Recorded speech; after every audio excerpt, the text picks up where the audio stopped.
Allah Subhanahu wa taala mengatakan, wahai manusia. Ayat berapa? Yang punya mushaf coba buka surat Al-Baqarah ayat 21. Allah mengatakan, wahai para manusia, sembahlah Allah semata yang telah menciptakan kamu dan menciptakan orang-orang sebelum kamu. Semoga kamu menjadi insan yang bertakwa. Coba lihat, Allah Subhanahu wa taala menyeru di sini. Siapa yang diseru? Apakah kaum muslimin? Seluruh manusia. Kenapa seluruh manusia diseru untuk beribadah kepada Allah sedangkan mereka sendiri belum muslim? Allah Subhanahu wa taala menjelaskan sebab-sebab yang faktor-faktor yang mengharuskan mereka mengesahkan ibadah ini kepada Allah, yaitu apa? Yang telah menciptakan kamu dan menciptakan orang-orang sebelum kamu. Maksudnya apa? Coba lihat di sini, ya, hikmah yang dalam di dalam Alkitab, di dalam Al-Quran. Kalau kita mau memang benar-benar memperhatikannya, maksudnya apa di sini? Maksudnya Allah Subhanahu wa taala yang telah mengadakan kamu dari tidak ada menjadi ada, dan juga orang-orang sebelum kamu dulu, dialah yang telah menciptakan kalian. Dan dialah yang memiliki hak ibadah itu semata. Tidak boleh diberikan hak ibadah ini kepada selainnya. Yaitu apa? Tauhid ar-rububiyah melazimkan seseorang itu untuk bertauhid uluhiyah. Itu maksudnya. Jadi ujung-ujungnya kembali kepada poin yang pertama, yang kedua tadi. Ini kandungan Al-Quran. Coba buka ayat mana saja. Ya, secara tidak langsung maupun tidak langsung kembali kepada dua poin yang baru kita sebutkan tadi, ya. Dua poin yang baru kita sebutkan tadi, yaitu yang pertama penetapan keesaan Allah di dalam rububiyah dan penetapan keesaan Allah di dalam uluhiyah.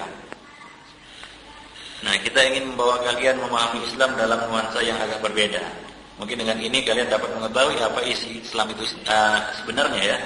Jangan salah kaprah, seakan-akan kalau kita membahas Islam, bahas mengenai masalah aturan-aturan pemerintahan, kan gitu ya, ketatanegaraan, ya. Tidak. Kita ingin belajar Islam dari yang paling mendasar, yang di atas dasar ini ditegakkan yang lainnya nanti, ya.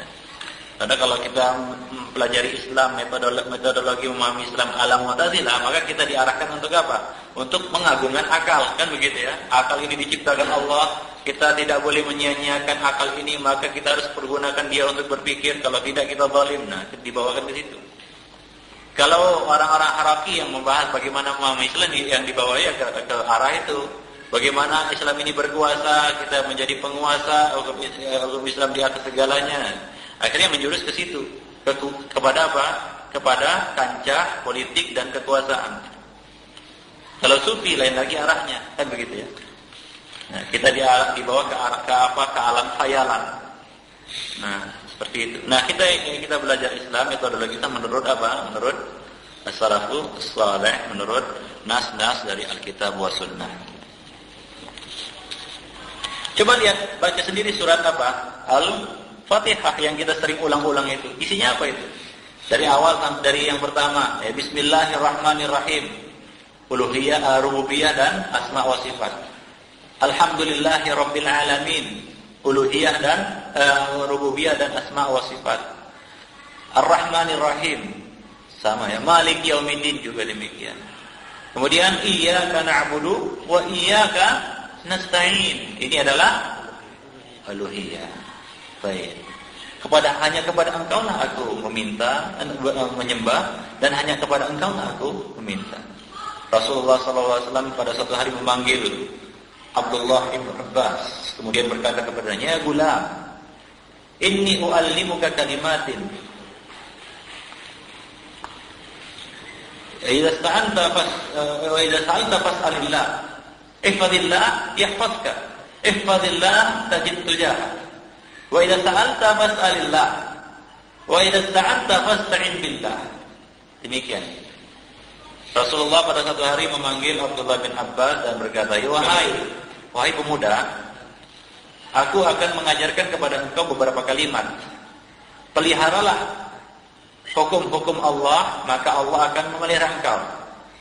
Peliharalah batasan-batasan Allah, niscaya engkau akan mendapati Allah berada di hadapan engkau, membantu engkau. Jika engkau meminta, maka mintalah kepada Allah. Jika engkau mohon pertolongan, mohonlah kepada Allah. Ini apa maksudnya? Maksudnya adalah penegasan untuk memurnikan tauhid uluhiyah. Baik, itu yang kedua ya. Kita lanjut ke yang ketiga. Yang ketiga, Al-Quran itu berisikan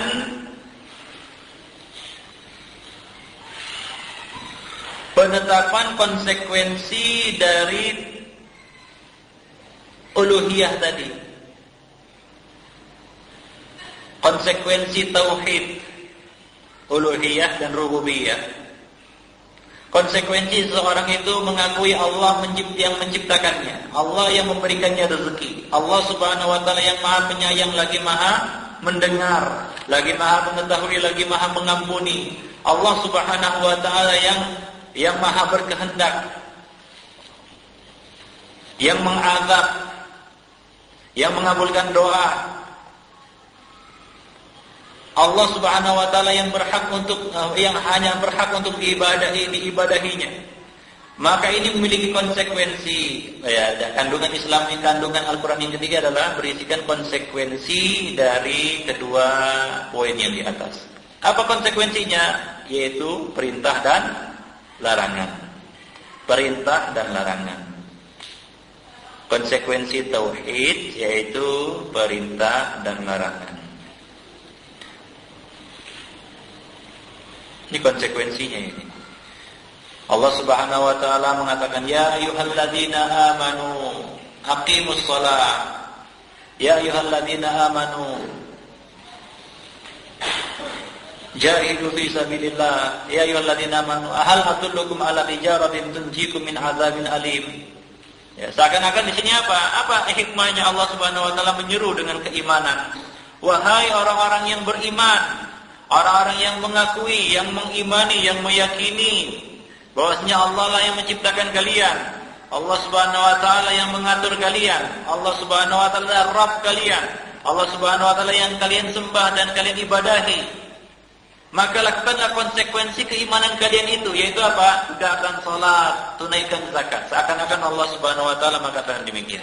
Dan ini dikemukakan oleh Abdurrahman As-Sa'di di dalam tafsirnya, ya, di dalam Qawaidul Hisan, ya, Qawaidul Hisan yaitu apa? Kaidah-kaidah tentang tafsir Al-Quran. Bila mengatakan salah satu hikmahnya Allah Subhanahu Wa Taala datang dengan seruan Ya ayyuhalladzina amanu. Kemudian setelah itu menyebutkan beberapa konsekuensi keimanan mereka. La tuqaddimu baina yadayillahi wa rasulih. Ya ayyuhalladzina amanu ittaqullah. Ini adalah perintah, kan begitu.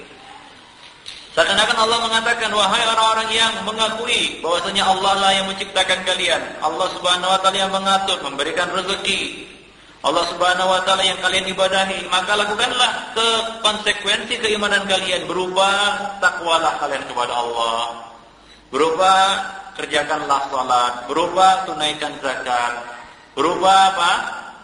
Lakukan ibadah puasa. Ya ayyuhalladzina amanu kutiba alaikumusiyam kama kutiba 'alal ladzina min qablikum la'allakum tattaqun. Ini adalah konsekuensi keimanan kalian.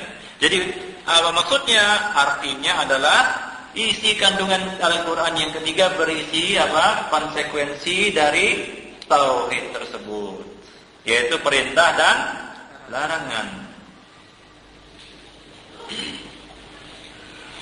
Perintah dan larangan. Coba buka Al-Qur'an dari awal sampai akhir. Ya isinya ya, perintah dan larangan. Ya kan? Itu apa maksudnya? Itu adalah konsekuensi dari tauhid kita. Itu rahasianya Allah Subhanahu wa taala membuka dengan ya ayyuhalladzina amanu. Ya ayyuhalladzina amanu. Kemudian menyebutkan konsekuensi-konsekuensi berupa perintah dan larangan. Baik.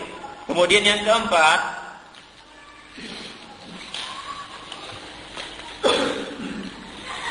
Al-Quran itu berisikan berita-berita tentang orang-orang atau al-muwahhidun. Berita-berita tentang al-muwahhidun.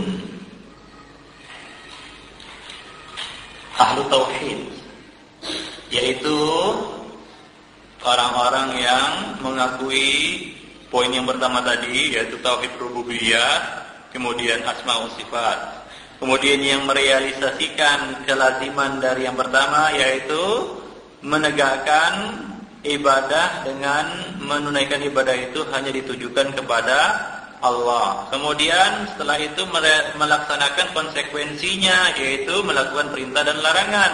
Kemudian setelah itu Allah Subhanahu wa taala menceritakan kepada kalian di dalam Al-Qur'an ini beberapa kisah-kisah para muwahhidin, baik dahulu maupun yang akan mereka rasakan nanti, buah hasil dari tauhid mereka. Ya, seperti apa? Cerita tentang jannah. Ya, banyak cerita tentang surga kan di dalam Al-Qur'an. Untuk apa itu? Untuk menjelaskan kepada kalian ya, bagaimana ya nasib para muwahhidin, ahlu tauhid nanti di hari akhirat. Dan juga Allah Subhanahu wa taala banyak menceritakan tentang umat-umat sebelum kita, yaitu para anbiya, orang-orang soleh sebelum kita, ashabul kahfi, ya. Bukan gak demikian? Ada nggak kisah ashabul kahfi dan kisah-kisah yang lainnya tentang umat-umat sebelum kita, yaitu mereka-mereka para muwahhidin, seperti misalnya istri Fir'aun, ya, disebutkan di dalam Al-Qur'an. Untuk apa itu disebutkan? Untuk menjelaskan bagaimana nasib atau bagaimana kesudahan para muwahhidin baik di dunia maupun di akhirat nanti. Di dunia mereka akan selamat. Selamat dalam arti kata bukan apa kita katakan sekarang kan banyak orang yang mereka katakan selamat itu yang penting nggak mati kan selamat kan gitu ya. Kalau mati itu nggak selamat katanya. Belum tentu, itu adalah persepsi selamat yang keliru. Ya. Yang namanya mati itu belum tentu selamat. Siapa yang bisa menjamin kalau mati, ya kalau masih nggak mati itu selamat? Kalau mati itu berarti nggak selamat? Belum tentu. Coba lihat ashabul ukhdud. Pernah dengar kisah ashabul ukhdud di dalam Al-Quran? Ada enggak? Ada ya. Dalam surat Al-Buruj. Coba dibuka Al-Quran. Allah Subhanahu wa taala menceritakan ini kisah yang tentang apa? Tentang yang keempat tadi ya. Jadi kalau kalian nanti tinggal kalau yang kelima ya selesai. Allah Subhanahu wa taala menceritakan di dalam surat Al-Buruj, ya, surat Al-Buruj tentang ashabul ukhdud. Allah Subhanahu wa taala mengatakan, qutila ashabul ukhdud. Binasa dan terlaknatlah orang-orang yang membuat parit, yaitu pembesar-pembesar Najran di Yaman. Mereka membuat parit. Untuk apa? Yang disediakan untuk orang-orang yang beriman, para muwahhidin. An-nari dzatil waqud, yang berapi dengan kayu bakar atau yang dinyalakan dengan kayu bakar. Parit mereka buat kayu bakar. Idhum 'alaiha qu'ud, dan mereka duduk di sekitar penonton. Wa ma naqamu minhum illa an yu'minu billahil 'azizil hamid wa hum 'ala ma yaf'aluna bil mu'minina syuhud. Sedang mereka menyaksikan apa yang mereka perbuat terhadap orang-orang yang beriman ketika itu, yang muwahhidin. Apa yang mereka lakukan? Wa ma naqamu minhum illa an yu'minu billahil 'azizil hamid. Dan mereka tidak menyiksa orang-orang mukmin itu melainkan alasannya hanyalah karena orang-orang mukmin itu beriman kepada Allah yang Maha Perkasa lagi Maha Terpuji. Dibakar hidup-hidup di situ. Mati enggak? Mati. Selamat enggak? Selamat. Jadi ukurannya apa? Nah, jadi kalau kita katakan selamat, kalau kita baca tentang kisah-kisah muwahhidin, kok ada yang mati, ada yang digaji Rasulullah saja di dalam hadis yang dikeluarkan oleh Al-Imam Bukhari dan Muslim, ya, dari Habbab ibn al-Arad radhiyallahu taala anhu qala syakawna ila Nabi sallallahu alaihi wasallam wa huwa mutawassidun burdatan lahu fi dhillil Ka'bah wa qad lakina minal musyrikin siddah. Kami melapor, kata Habbab, datang bersama teman-temannya, berkata, ya Rasul, kami melapor kepada Rasulullah. Pada saat itu beliau sedang tidur beralaskan selendang beliau di naungan Ka'bah. Ketika itu kami sudah merasakan pahitnya derita siksaan yang kami alami dari orang-orang musyrik. Kami berkata kepada Rasulullah, "Ya Rasulullah, ala tastansiru lana, ala tad'u lana, ya Rasulullah, tidakkah engkau meminta pertolongan bagi kami, orang-orang lemah yang disiksa tiap hari ini?" Bilal dikelentangkan di padang pasir yang panas, kemudian ditimpa batu yang panas, ya, di hari yang terik yang amat panas. Coba bayangkan itu. Tapi tetap membenarkan kalimat tauhid, kan begitu. Begitu cobaan, derita yang mereka alami. Mereka wajar kalau lapor kepada Rasulullah, bukankah wajar? Wajar. Tapi apa jawaban Rasulullah? Rasulullah hanya tersenyum dan berkata, sungguh jawaban yang memang tidak disangka-sangka oleh sahabat sebelumnya. Apa kata Rasulullah? Innal ladzina man kana qablakum yu'ta bi rajulin minhum fayuhfaru lahu fil ardh. Sesungguhnya orang-orang sebelum kalian, salah seorang di antara mereka dihadapkan, digali lubang buatnya lalu dikubur hidup-hidup. Muwahhid, tapi nasibnya dikubur hidup-hidup. Selamat atau enggak selamat? Selamat, kan itu ya. Karena wafat dalam keadaan muwahhid. Wa yu'ta bil minsyar fayuj'alu nisfain. Kemudian yang seorang lagi didatangkan gergaji, kemudian diletakkan di atas kepalanya, dibelah jadi dua. Ngeri sekali. Ya kalau ukuran orang awam mungkin nggak selamat itu, ngeri, matinya ngeri katanya. Nggak selamat itu. Ini selamat, ya kata Rasulullah. Wa yu'ta bimisyatin min hadid. Ya. Kemudian didatangkan sisir dari besi, ma baina lahmihi wa 'azamihi, yang mengupas antara daging dan tulangnya. Jadi disisir dengan apa? Dengan sisir dari besi, ya, terkelupas semuanya hingga nampak tulangnya, kan begitu. Wala yasudduhu an dini. Tapi yang demikian itu tidak membelokkan mereka dari din mereka, kata Rasulullah subhanahu. Ya. Ini adalah kisah, ya, di antara kisah ini kisah yang dibawakan Rasulullah. Kalau ini yang dibawakan oleh Allah Subhanahu Wa Taala. Tentang apa? Yaitu apa yang bakal dihadapi dan apa yang bakal dialami, kemudian apa yang bakal mereka terima baik di dunia maupun di akhirat. Allah menceritakan tentang surga di Al-Quran ini. Untuk apa ya? Itu untuk merangsang kalian, wahai para umat manusia, agar menyegerakan atau segera merealisasikan tujuan penciptaan kalian, yaitu apa? Mengesahkan ibadah bagi Allah Subhanahu Wa Taala semata. Itu untuk memancing kalian agar kalian lebih semangat untuk mengesahkan Allah Subhanahu Wa Taala di dalam peribadatan kalian, dalam seluruh gerak-gerik dan tingkah laku kalian. Itu untuk itu. Ya. Jadi bukan tanpa makna itu. Tapi kalau orang yang memahami Islam atau Al-Quran ini tidak menurut metodologi yang kita sebutkan, mungkin dia ngelantur, kan begitu ya. Yang dia baca tentang surga, wah indahnya surga, ngayal rupanya dia. Ngayal sana kemari. Wah, kalau di surga nanti ada gini lah.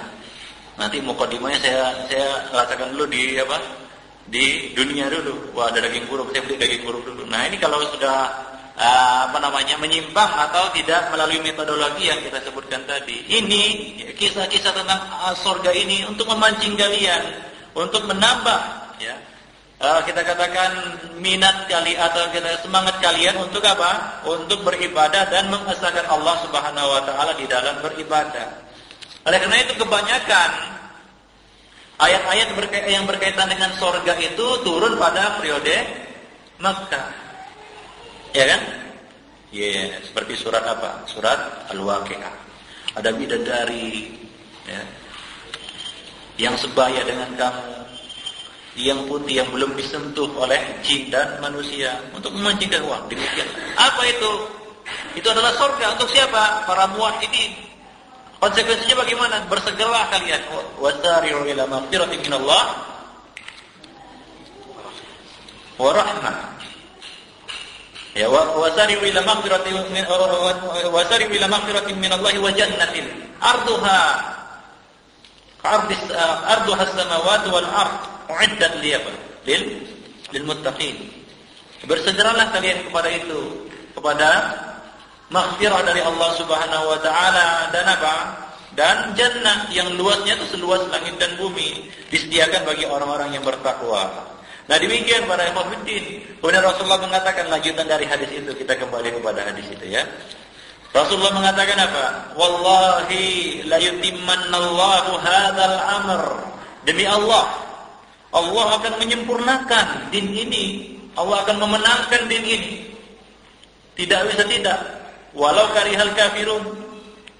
Walladzi arsala rasulahu bil huda wa dinil haq liyudhhirahu 'ala ad-dini kullih walau karihal kafirun. Walaupun orang-orang yang kafir itu benci, din Allah ini pasti akan menang. Demikian kata Rasulullah. Hatta yasiru ar-rahibu min Sana'a ila Hadramaut la yakhafuhu illa Allah wadh-dhi'bu 'ala al-ghanam. Hingga ketika Islam ini sudah menang, sudah jaya, tidak ada orang yang berjalan hingga orang yang berjalan dari Sana'a, yaitu dari Yaman, ke Hadramaut, dia tidak takut melainkan azab Allah atau serigala yang bakal menerkam dombanya. Walakinnakum tastajilun. Tapi kalian itu tergesa-gesa, kata Rasulullah sallallahu alaihi wasallam. Maksudnya apa? Di sini Allah Rasulullah sallallahu alaihi wasallam menceritakan kepada kalian bagaimana nasib kesudahan atau apa yang dialami oleh para muwahhidin sebelumnya. Dan di sini coba lihat. Apa kata Allah? Wa ma naqamu minhum illa ayyuminu billahil azizil hamid. Dan mereka orang-orang kafir, pembesar-pembesar Najran di Yaman tadi yang membuat apa? Parit diisi kayu bakar, dinyalakan, kemudian orang-orang mukmin dilemparkan ke situ. Bukan disebabkan karena mereka tidak melawan orang-orang itu. Ya, bukan alasannya bukan itu, bukan karena mereka lalai dari apa? Dari kancah politik, bukan. Bukan apa-apa, tapi apa yang menyebabkan para pembesar Najran itu marah? Dan kenapa kisah mereka diabadikan oleh Allah Subhanahu wa taala di dalam Al-Qur'an sebagai contoh bagi para muwahhidin yang lainnya? Kenapa? Apa alasannya? Wa ma naqamu minhum illa ayyuminu billahil azizil hamid. Dan tidaklah mereka menyiksa orang-orang itu melainkan karena keimanan mereka kepada Allah yang Maha Perkasa lagi Maha Terpuji. Jadi kita tidak perlu menangisi umat yang disembelih tapi berada di atas tauhid. Ya. Itu tidak perlu ditangisi. Yang kita tangisi apa? Umat yang tersembelih, dibunuh, bahkan mungkin yang dibiarkan tapi dalam keadaan tidak bertauhid. Karena itu dia standar seorang salafi di dalam menilai dan memandang suatu perkara. Berdasarkan apa? Visi akidah, tidak dari segi-segi atau sisi-sisi yang lainnya. Karena sisi-sisi yang lainnya itu semu. Apakah di sini karena mereka lalai? Ya, kenapa mereka diabadikan di sini? Karena mereka merealisasikan tauhid di dalam diri mereka. Walaupun akhirnya mereka dibakar hidup-hidup. Dibakar hidup-hidup. Ngeri enggak? Ngeri kan gitu ya. Kalau sekarang mungkin cuma dibunuh saja. Tapi dulu dibakar hidup-hidup. Ada yang digergaji juga jadi dua. Tapi Allah abadikan itu bukan sebagai kok nasib orang yang beriman seperti itu. Tidak. Tapi begitulah ya. Itulah dia. Itu dari sunnatullah yang bakal kalian alami. Tapi apa yang hikmah seluruhnya? Hikmah seluruhnya adalah bagaimana kalian dapat menerapkan, mewujudkan tauhid sebagaimana mereka mewujudkan tauhid di dalam diri mereka. Nah, itu dia yang diminta. Oleh karena itu Allah mengabadikan, coba lihat, Allah mengabadikan kisahnya di dalam Al-Qur'an. Wah, kisahnya itu kan berarti kaum mukminin enggak menang, kan begitu. Masalahnya bukan menang-menangan seperti itu, ya. Wah, kenapa diabadikan kisah yang tragis itu, kisah Ashabul Ukhdud yang tragis itu? Tidak kisah-kisah yang menceritakan tentang wah Islam menang, kaum muwahhidin menang, tidak. Maksudnya apa? Agar kalian menjadikan bahwasanya masalah tauhid, masalah iman kepada Allah, masalah perealisasian tauhid uluhiyah adalah standar segala-galanya di dalam din ini. Oleh karena itu Rasulullah 13 tahun di Mekah menyerukan kalimat tauhid. Dan kalau kita lihat kandungan Al-Quran ini dari awal hingga akhir, ya prioritas utamanya adalah tauhid. Adapun masalah-masalah yang lainnya itu adalah furu, cabang dari masalah tauhid tersebut. Nah, begitulah seorang salafi Ahlus Sunnah wal Jamaah memandang atau bermuamalah dengan Quran ini. Jadi Quran itu jadi indah kalau kita memandangnya dari segi itu kan begitu. Tapi kalau dari sisi lain, ya yang namanya juga ya pemahaman sebagaimana kita sebutkan tadi, apa? Pepatah yang kita sebutkan tadi, siapa yang masih ingat? Wa kam min a'ibin qawlan sahihan wa afatuhu minal fahmi as-saqimi. Apa artinya? Betapa banyak orang yang mencela, orang yang menghujat, mencacat satu ucapan yang sahih, yang itu berasal bersumber dari apa? Dari kejelekan pahamnya. Ya. Bencana itu muncul dari apa? Kejelekan pahamnya. Baik. Nah, kemudian yang kelima, ya setelah ini kita istirahat dulu, baru kita lanjutkan tentang as-sunnah ya. Ya, tentang as-sunnah. Mudah-mudahan kita dapat menuntaskan ini. Baik, yang kelima, yang terakhir adalah berisikan berita tentang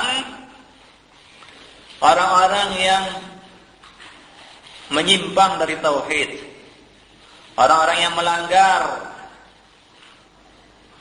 tauhid ini, yaitu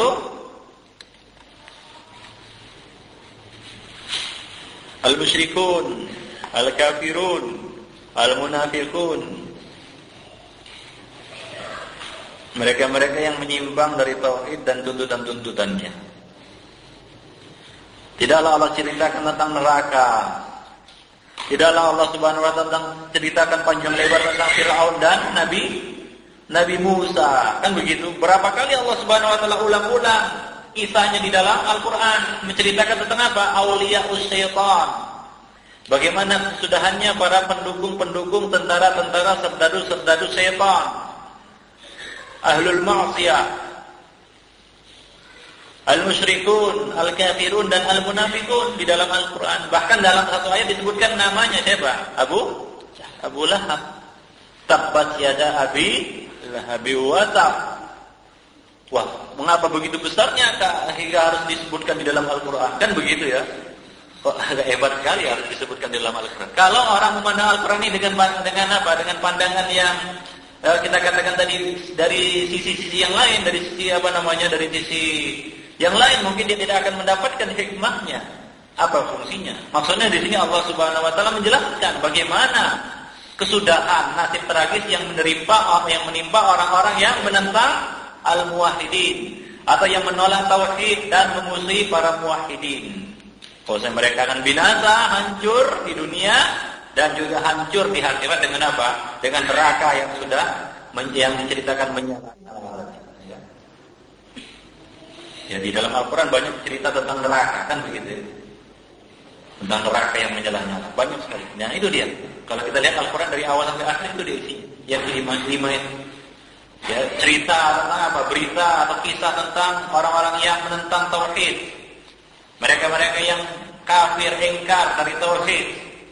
Baik dulu maupun sekarang di dunia maupun di akhirat. Nah, itu dia kandungan Al-Quran. Paham? Nah, para khafidin azanillah wa iyyakum. Adapun yang lain, di dalam bagaimana kalau ada yang bertanya, di dalam Islam kan ada hukum-hukum tentang pernikahan, tentang talak, tentang nikah, tentang yang lainnya. Apa jawab kita? Itu masuk ke dalam mana itu? Masuk ke dalam kandungan yang ketiga. Itu adalah al-amr wan nahi. Perintah dan larangan. Ya, perintah ini ada perintah yang istihbab, ada perintah yang wajib. Larangan itu ada larangan yang makruh, ada larangan yang apa? Yang haram. Dan selain itu adalah mubah, dibolehkan, kan begitu. Kalau tidak ada larangan, tidak ada perintah, maka adalah mubah. Contohnya apa? Huwallazi khalaqalakum ma fil ardi jami'a. Nah, ini adalah istilahnya dispensasi bagi umat manusia untuk menikmati fasilitas hidupnya. Karena itu merupakan apa? Merupakan konsekuensi dari apa? Dari tauhid rububiyah. Allah Subhanahu wa taala menciptakan kalian ya, dan telah memberikan rezeki kepada kalian dan tidak menyia-nyiakan kalian Di dalam usul salasah disebutkan wajib bagi kita untuk mengetahui bahwasanya Allah Subhanahu wa taala yang menciptakan kita, memberikan kita rezeki dan apa? Dan tidak menyia-nyiakan dan menelantarkan kita demikian begitu saja. Tapi apa? Mengutus Rasul dan lain sebagainya. Memberikan fasilitas hidup. Ini adalah merupakan kesempurnaan tauhid rububiyah. Yang merupakan konsekuensi tauhid rububiyah. Yaitu apa? Allah menciptakan perkara-perkara yang mubah bagi kalian untuk fasilitas hidup kalian.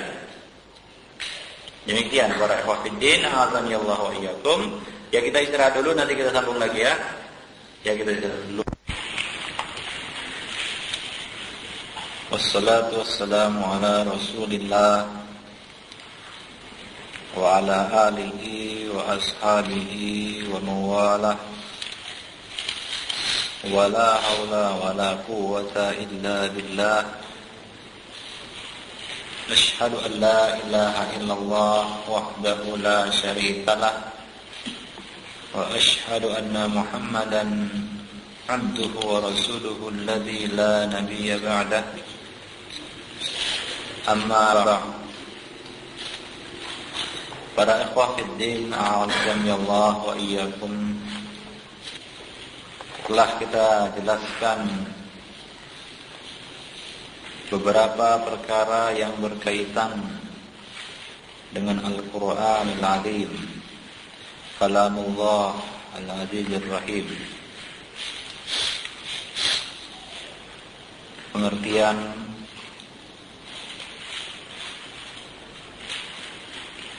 serta kandungan-kandungan Al-Quran tersebut dan kewajiban seorang mukmin terhadap Al-Quran itu. Al-Quran yang merupakan masdar pertama di dalam dinul Islam yang wajib didahulukan dari selainnya. Hingga Rasulullah sering mengulang-ulang di dalam kitabnya, di dalam sabdanya, "Inna afdalul kalami kalamullah." Sesungguhnya seutama-utama ucapan adalah ucapan Allah. Oleh karena itu para ikhwah fiddin, a'azzani Allah wa iyyakum, hendaknya seseorang itu tidak terlepas ucapannya dari qala Allah dan qala Rasul.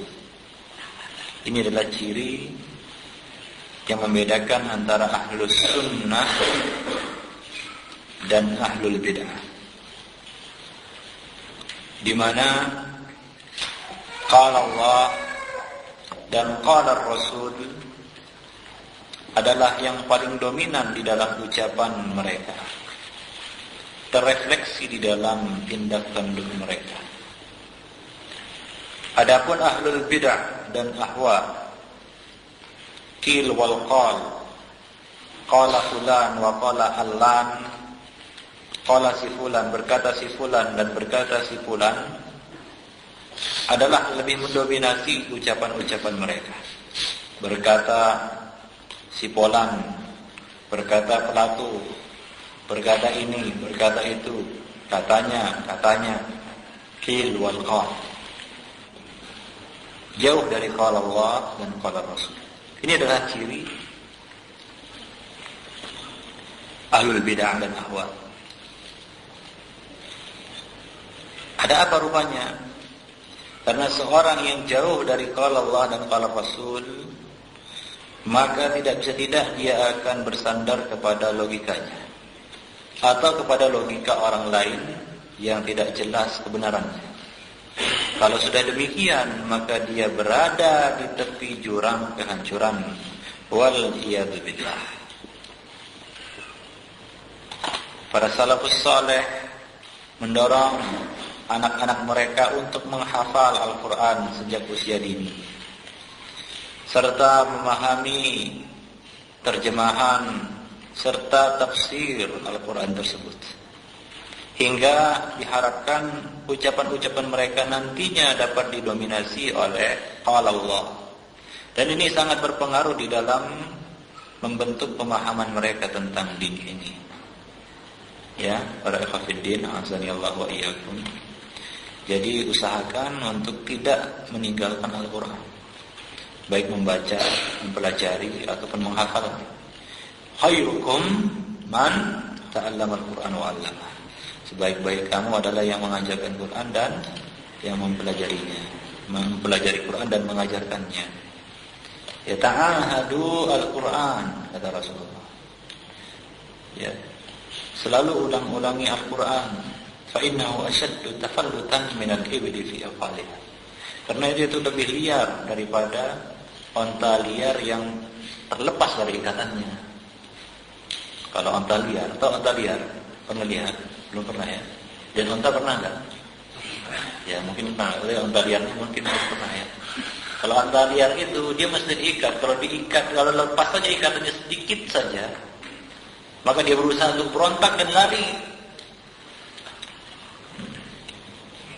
Oleh karena itu Rasul mengatakan apa? An-nasu ka'ibil mi'ah. Ya. Manusia itu seperti apa? Seperti sekelompok onta. La takadu tajid fiha rahilah. Jarang kau dapati di antara onta-onta itu yang kuat untuk mengangkat beban. Maksudnya yang hina. Oleh karena itu Rasulullah melarang kita sholat di kandang onta, karena itu liarnya itu. Ya. Nah, jadi Al-Quran itu kalau dilepas sedikit saja kendalinya maka dia akan hilang. Al-Quran hujjatun laka aw alaika. Hujjah Al-Quran itu hujjah yang membenarkan kamu atau yang mendustakan kamu. Para ikhwatiddin azanillahu wa iyyakum. Jadi terus ya, kalau sulit menghafal misalnya otak kita ya kita katakan tidak begitu kuat ya. Tapi ya coba ya, dicoba terus menerus. Rasulullah mengatakan dalam hadis, innal ladzi laisa fi jawfihi syai'un minal Qur'an kal baitil kharib. Sesungguhnya orang yang di dalam hatinya, di dalam dadanya tidak ada sedikit pun dari ayat Al-Quran, maka itu seperti rumah yang rusak. Rumah rusak. Kalau rumah rusak itu kan serem ya. Serem enggak? Rumah rusak kan enggak bisa ditempati, ya kan? Rumah yang rusak enggak bisa ditempati. Nah, kalau enggak ditempati, rumah itu kalau enggak ditempati itu serem itu. Isinya hantu saja. Ya, jin. Nah, demikian juga hati atau dada yang di dalamnya enggak ada sedikit pun Al-Quran. Itu hakikatnya seperti apa? Seperti rumah yang rusak, enggak bisa ditempati. Yang menempatinya cuma jin, iblis, setan. Nah, jadi nuansa pikirannya juga terpengaruh dengan itu.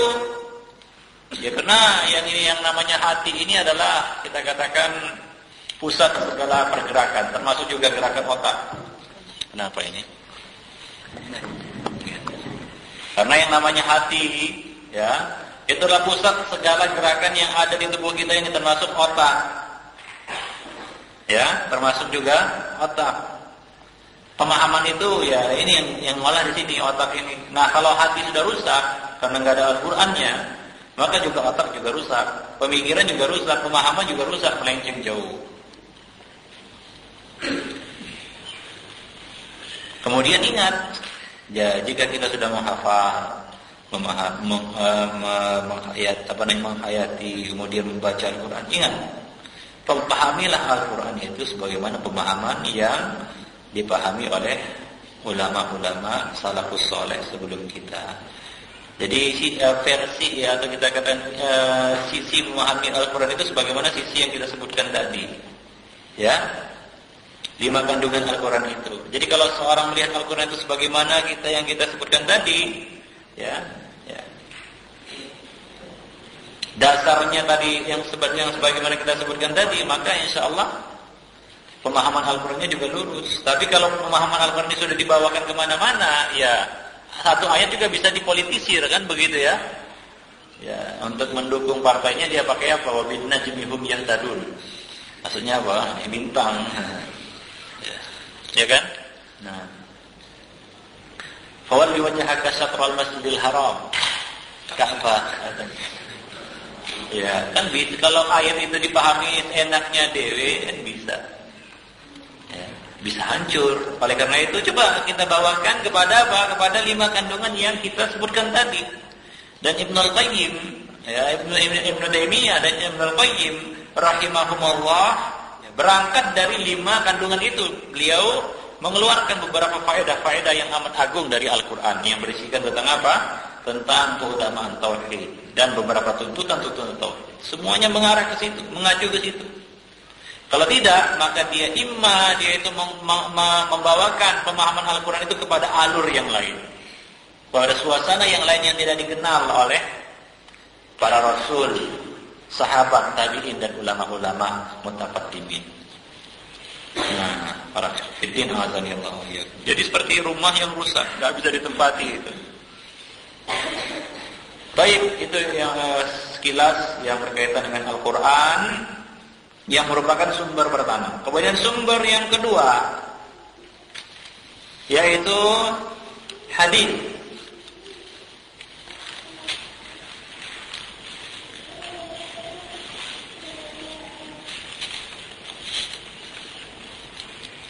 Hadis Rasulullah sallallahu alaihi wasallam. Apa itu hadis? Kalau saya tanya, apa itu hadis?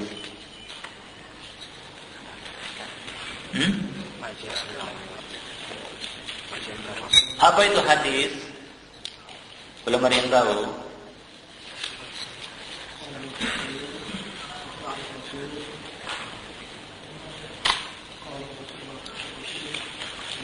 Yaitu, tuliskan. Saya bacakan dulu bahasa Arabnya. Kalau nggak bisa tulis Arab, tulis saja artinya nanti. Tunggu aja artinya. Ya. Ma usnida ila Rasulillah sallallahu alaihi wasallam min qaulin aw fi'lin aw taqririn aw sifatin khuluqiyatin kana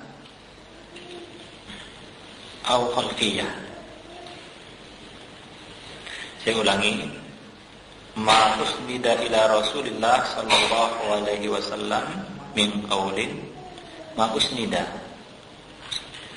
ila Rasulillah sallallahu alaihi wasallam min qaulin aw fi'lin wa takririn wa sifatin khuluqiyatin kanat aw khalqiyah. Artinya, nah ini bagi yang nggak bisa bahasa Arab ya kita tuliskan saja artinya. Kalau misalnya nanti ingin bahasa Arabnya tulis teman-temannya ya. Artinya segala perkara yang disandarkan kepada Rasulullah, segala sesuatu yang disandarkan kepada Rasulullah berupa ucapan. Ya, ucapan itu perkataan beliau, sabda beliau sallallahu alaihi wasallam. Kemudian perbuatan, yaitu tindak tanduk beliau, amalan-amalan beliau sehari-hari. Kemudian persetujuan Rasulullah, yaitu persetujuan di sini maksudnya tahu, yaitu perbuatan-perbuatan, ucapan-ucapan yang diucapkan di hadapan Rasulullah, perbuatan-perbuatan yang dilakukan di hadapan Rasulullah. Rasulullah diam saja, menyetujuinya. Paham? Ini namanya takrir. Ya, seseorang berbuat sesuatu di hadapan Rasulullah, seperti misalnya Bani Arfidah. Bani Arfidah ini adalah suku kabilah berasal dari Sudan yang bermain tombak di masjid pada hari Id. Rasulullah melihatnya dan membiarkannya. Jadi dari sini kita ambil bahwasanya perbuatan itu adalah boleh. Ini adalah sunnah. Paham? Walaupun bukan Rasulullah yang melakukannya, tapi itu Boleh. Paham? Nah. Demikian juga ucapan, misalnya ucapan Allah wa rasuluhu a'lam. Para sahabat sering mengatakan Allah wa rasuluhu a'lam. Rasulullah diam saja, tidak melarangnya. Nah ini berarti apa? Berarti boleh. Ucapan itu boleh diucapkan. Paham? Ini adalah persetujuan Rasulullah Sallallahu Alaihi Wasallam. Kemudian sifat berupa apa tadi? Ucapan, perkataan, perbuatan, amalan, kemudian persetujuan dan sifat. Sifat ini terbagi dua. Sifat khuluqiyah, akhlak. Ya, sifat akhlak maksudnya sifat rohani dan sifat jasmani. Akhlak dan sifat yang kedua adalah sifat khalqiyah, yaitu jasmani. Biasanya Rasulullah itu memiliki lihya, ada multahi itu berjenggot kan begitu. Ada Rasulullah Sallallahu Alaihi Wasallam itu tidak tidak kelihatan tinggi dan tidak pendek, tapi sedang, ya, besar bidang dadanya, ya, lebat rambutnya. Paham? Ini adalah sifat khalqiyah. Maksudnya apa? Sifat jasmani Rasulullah Sallallahu Alaihi Wasallam. Kan begitu ya. Demikian juga pakaian beliau, kebiasaan beliau, misalnya apa? Sifat khalqiyah, misalnya cara berjalan Rasulullah Sallallahu Alaihi Wasallam. Cara berjalan Rasulullah. Paham? Nah, ini adalah sifat khalqiyah. Ada sifat khuluqiyah. Baik. Sifat jasmani. Baik, itulah dia hadis.